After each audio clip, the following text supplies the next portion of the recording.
Good morning, this is Lynn from Nanjing, China. Isasama ko kayo mamaya sa trabaho ko, pero bago yan, magbe-breakfast muna tayo.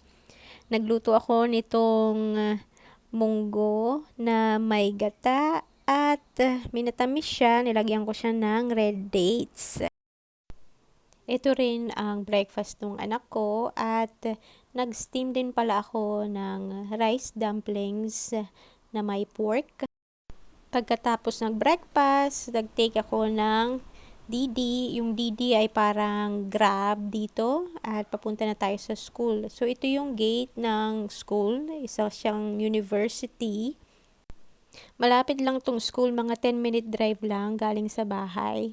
So, mahangin pa lang ngayong araw na to. Talagang sinusubukan niya kung mahaba ang hair ko.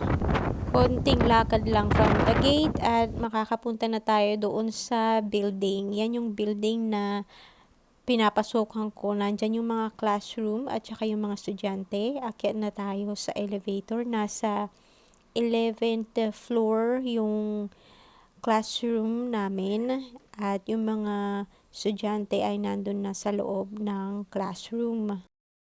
Baka nga palang makikita ng mga tao dito sa hallway, talagang nasa classroom lang sila. Hello! Good morning! So, pag nagtuturo ako, palagi akong may PowerPoint.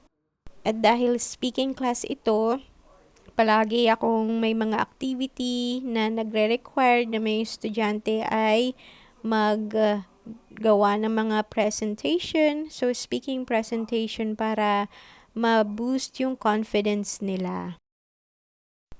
So, mababait naman tong mga estudyante ko. Talagang sinusunod nila yung mga pinapagawa ko sa kanila. Kaya, I am very happy and proud as a teacher dito sa China.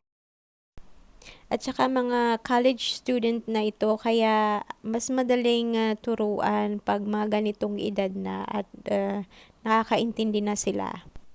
Hindi naman nakakapagod ang work ko as a teacher kasi enjoy ko siya.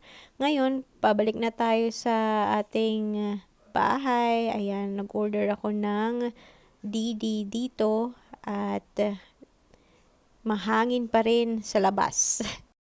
Kaninang umaga on the way to school, muntik nang mabangga yung car na sinasakyan ko kasi may biglang humarang na isang sasakyan sa harapan namin galing sa likod.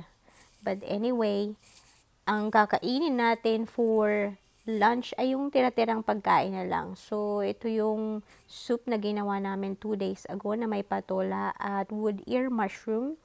Tapos itong ginataang bataw na may kalabasa at dilis at salted pork. Yan ang lunch. Sarap!